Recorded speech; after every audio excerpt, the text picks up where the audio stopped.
여러분 안녕하십니까? 2021년 6월 9일의 아침을 맞았습니다. 오늘도 주님께서 우리에게 주시는 생명의 말씀을 함께 나눕시다. 시편 9편 1절로 10절의 말씀이 되겠습니다. 제가 봉독할게요.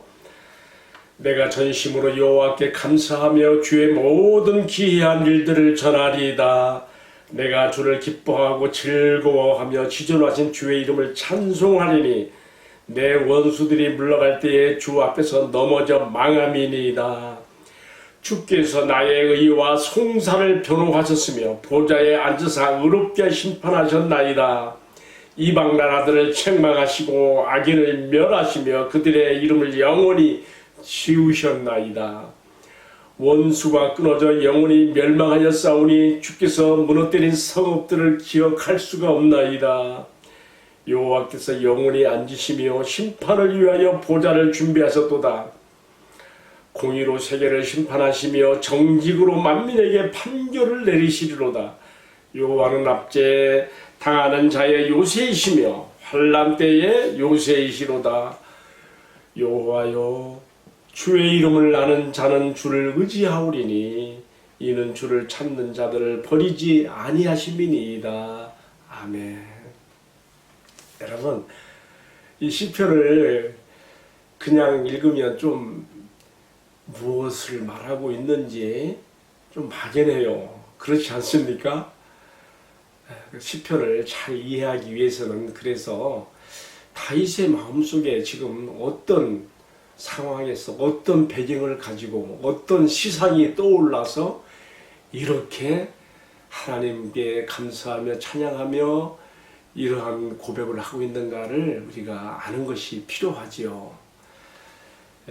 마치 무엇과 같은 시편에 나오는 말씀들을 우리가 어떻게 이해하면 좋은가 하면요, 시편의 말씀은 하나님의 직접 계시가 아니고요, 하나님을 깊이 체험하고 이해한 시편 저자들의 마음에서 체험하는 하나님을 말하는 것이기 때문에 마치 뭐와 같은가 하면요, 잔잔한 호수에 하늘이 내려앉아 있는 모습, 파란 하늘과 흰 구름들이 잔잔한 호수에 비치잖아요. 시편의 마음속에 비춰지고 있는 하나님에 대한 체험, 하나님께 대한 신앙 고백, 그 당시의 배경과 상황들을 이해하는 게 필요하다, 그 말씀입니다. 그렇다면 오늘의 시편을 어떻게 이해할 것인가?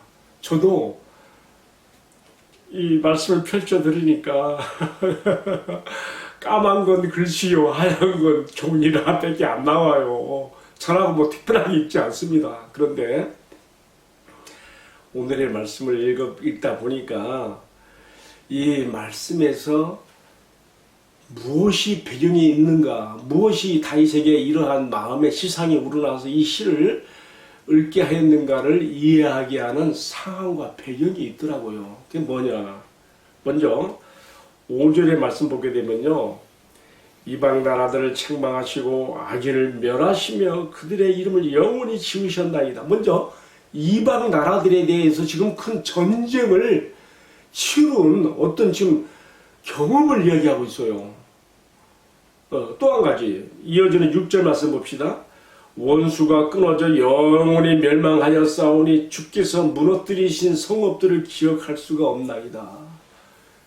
지금 주님께서 다윗을 통해서 어쩌면 가나안 정복전쟁, 더 나가서 가나안 일곱 쪽뿐만 아니라 남쪽으로는 애굽 변방부터 북쪽으로는 유프레스 강변까지 그 광대한 나라의 모든 지역들의 나라들을 정복하게 하셨으므로 주께서 무너뜨리신 그 성읍들을 기억할 수 없나. 이 말은 너무나 많은 왕들을 격파하고 그 성읍들을 무너뜨렸기 때문에 그 수를 다 셀 수가 없다는 것이죠. 이건 하나님이 하셨다는 것이죠. 자, 이 정도의 말씀이 나오면 우리가 뭘 생각해야 되느냐. 다윗의 생애 가운데서 가장 격렬한 전투를 치르며 정복전쟁을 수행했던 그 부분이 어디서 나오는가? 어디서 나오겠어요? 사무엘하 8장입니다. 거기 보게 되면 다윗이 어마어마한 전쟁을 정복 전쟁을 치러요. 모세와 여호수아를 통해서 시작한 이 정복 전쟁이 여호수아 때는 완전 정복이 아니고 원천 정복이에요. 가나안의 모든 그 산지의 성체들을 빼앗고 가나안족들을 멸하고 쫓아내므로 그 원천적인 정복을 이루게 되죠. 그러나 구석구석까지 완전 정복은 아니었어요. 가나안족들이 막 골짜기로 막 숨어 들어가고 계속해서 그 땅에서 남아 있는 것이죠. 이 위대한 이 정복 전쟁의 과업은 이제 여호수아로부터 12지파 사사 시대로 넘어가게 되고 또 이스라엘의 초대 왕이었던 사울 때까지 가는 것이죠. 그러나 이 정복 전쟁이 지지부지하게 되고 오히려 가나안족들에게 쫓기는가 하면 이 정복 전쟁은 후퇴하게 되어서 정말 하나님의 뜻이 펼쳐지지 못하는 상황이 되는 것이죠. 그런데 이것이 드디어 다윗의 시대에 이르러서 하나님의 마음을 시원케 하여 드리는 그 정복 전쟁, 아브라함 때 약속했던 그 모든 광활한 그 땅을 트랜스로단 프루타에서 유프라땡에서부터 밑에 애굽 변방까지 전 지역을 정복하게 됩니다. 그때 정복된 나라들을 보게 되면요, 아래로부터 시작해서 에돔, 모압, 암논, 그리고 이 북부 지방으로 올라가 가지고 아람 소바 등등 수많은 나라들이 다 다윗의 말박부 아래 정복되어서 조공을 바치는 봉신국가의 관계를 이루게 됩니다. 그렇지 않으면 다 멸하게 되니까요. 자, 여러분, 이 정도 말씀에서 우리가 생각하는 것, 오늘의 시편이 다윗의 정복 전쟁을 배경으로 해서 이렇게 주어지고 있구나 하는 것을 우리가 이해할 필요가 있고요. 그 다음에 오늘의 말씀에서 참 난해하게 다지는 부분들이 있어요. 그게 뭐냐면요, 4절 말씀에서 나오는데 갑자기 다윗이요, 자기를 이 거대한 정복 전쟁에서 승리하게 하신 하나님께 감사하고 지극히 마음을 다하여 영광을 돌리며 찬송하는데, 근데 뜻밖의 구절이 툭 튀어나와요. 이게 뭐냐면요, 4절에 주께서 나의 의와 송사를 변호하셨으며 보좌에 앉으사 의롭게 심판하셨나이다. 왜 갑자기 다윗의 의로운 변호인이 되시고 또 송사를 변호하신다는 얘기가 왜 나와야 되고 보좌에 앉으사 의롭게 심판하시는 재판장이시면서 심판하시는 하나님의 얘기가 여기서 또 왜 나와야 되는 것이죠? 이게 궁금한 점이에요. 자, 우리가 이 난해한 구절의 말씀을 이해하기 위해서는요, 이 다윗의 정복 전쟁의 성격을 이해할 필요가 있습니다. 다윗의 정복 전쟁은 땅 따먹기식으로 다른 나라를 침략해서 영토를 넓혀가는 그런 전쟁이 절대 아닙니다. 그렇게 되면 다윗도 평화의 파괴자요, 침략자가 되는 것이죠. 그러나 다윗의 전쟁의 성격은 다릅니다. 어떤 전쟁입니까?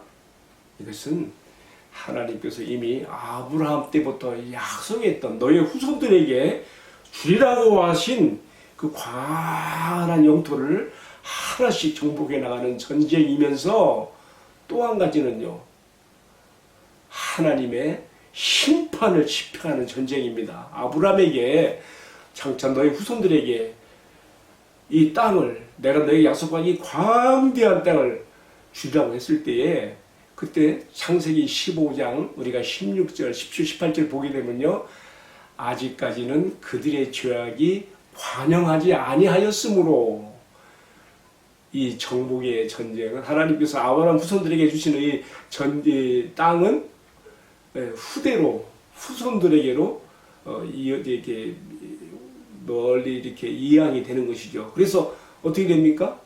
애굽에서 430년을 보내고 이제 드디어 국가 규모의 단위로 인구가 번성하여서 이제 하나님의 정복 전쟁을 치러서 그 가나안 일경에서 하나님의 복지국가를 이루는 그 시점이 도래한 것이죠. 그래서 다윗이 이제 이 정복 전쟁을 수행하는데, 이미 그때는 가나안 7족을 비롯한 주변의 모든 나라들의 백성들의 그 문화와 삶이 악에서 악으로 치달았기 때문에 하나님께서 그들을 심판하여 멸하시고 그 땅에 하나님의 통치와 다스림을 받고 하나님의 말씀의 율법을 순종하는 주의 백성 이스라엘을 소유로 주시는 그 전쟁을 치르게 하시는 것이죠. 그러니까 제가 좀 말을 좀 길게 했습니다만은 두 가지로 요약한다면은 다윗의 정복 전쟁의 성격은 첫째로는 조상 아브라함 때 약속했던 그 땅에 대한 실현을 지금 하시는 전쟁이며 또 한 가지는 뭐라 했습니까? 그 족속들, 그 땅의 그 지역의 족속들의 죄악된 것들을 심판하시는 성격으로서 전쟁이 된다는 것이죠. 그렇기 때문에 다윗은 이 전쟁의 명분을, 정당성을 가지고 있는 것입니다. 제가 방금 전에 말씀드린 것처럼 전쟁을요 함부로 벌리게 되면 평화의 파괴자이며 그는 침략자가 되는 거예요. 옛날 2차 대전 때 독일이 그렇지 않았습니까? 주축국이었던 이탈리아, 일본 다 그런 나라들 아닙니까? 단순한 자기들의 어떤 나라의 이권을 챙기기 위한 주권 침탈이고 평화의 파괴로서 다른 나라를 침략한 거 아니겠습니까?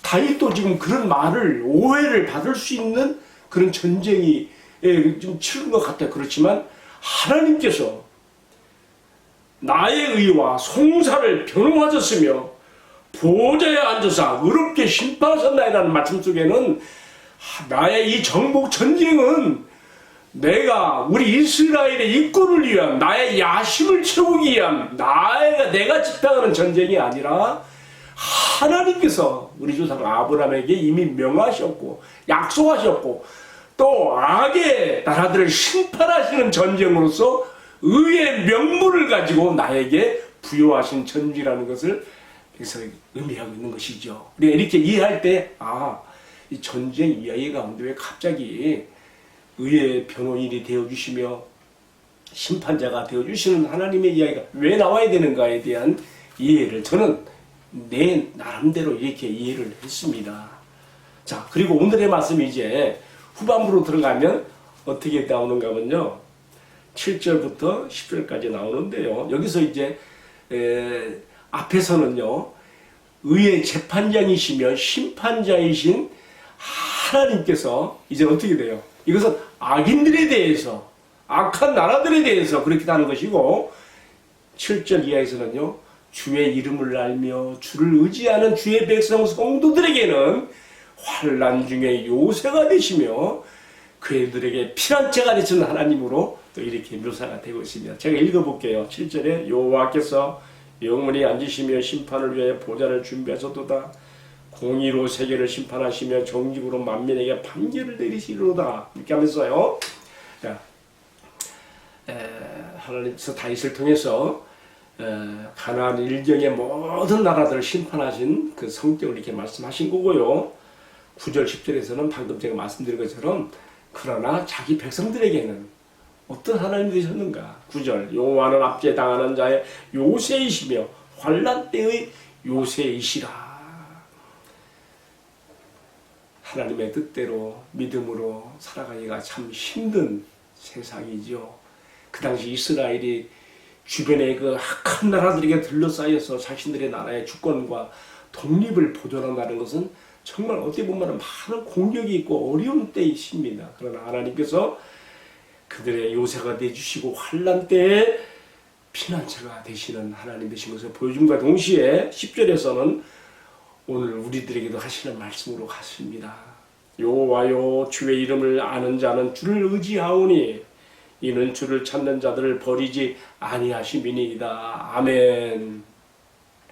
저는 이제 오늘의 말씀을 마치면서요.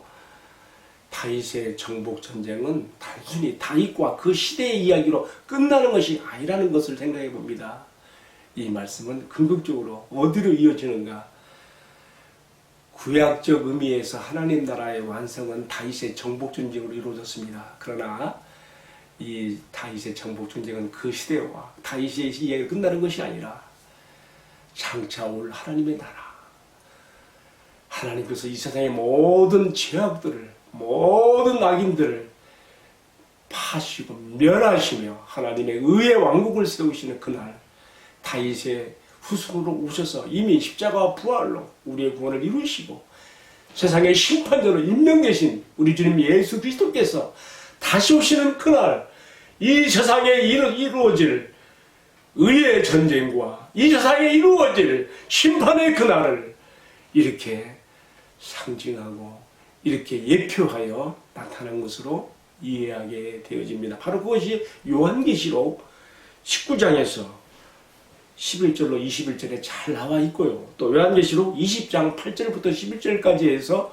다윗의 정복전쟁의 하나의 그림자의 예표였다마는 그날에 우리 주님 예수 그리스도께서 악한 세상의 심판자로 오셔서 세상을 전무하시고 심판하실 내용이 자세히 써 있습니다. 우리는 장차 오실 우리 주 예수 그리스도, 우리 아버지 하나님의 나라를 완성하시고 그 나라를 우리에게 의의 기업으로 주실 주님을 바라보면서 오늘의 말씀을 우리가 깊이 이해하고 받아들여야 될 것입니다. 다 같이 기도하겠습니다. 주님, 주의 종 다윗이 정복전쟁을 승리로 이끌고 주님께 지극한 감사로 찬양과 영광을 돌리는 모습에서 그를 앞세워 주님께서 이스라엘에게 주신 큰 은혜와 축복을 보았습니다. 주님, 이것이 그 시대의 이야기로만 끝나는 것이 아니라 오늘 이 세상이라는 제약된 세상의 한복판에서 영적 전쟁을 치르며 살아가야 되는 우리가 붙잡아야 될 말씀이며 또 장차 오실 우리 왕 예수님을 통하여서 우리에게 이루어 주실 승리요 심판이며 우리의 구원으로 받아들입니다. 압제당하는 자들의 요새가 되시며 환난 때의 피난처가 되시는 우리 주님을 의지하여 이 전쟁터와 같은 험악한 세상을 우리가 믿음으로 넉넉히 이기며 살아가도록 은혜를 베풀어 주시옵소서. 요구하여 주의 이름을 아는 자들은 주를 의지하오며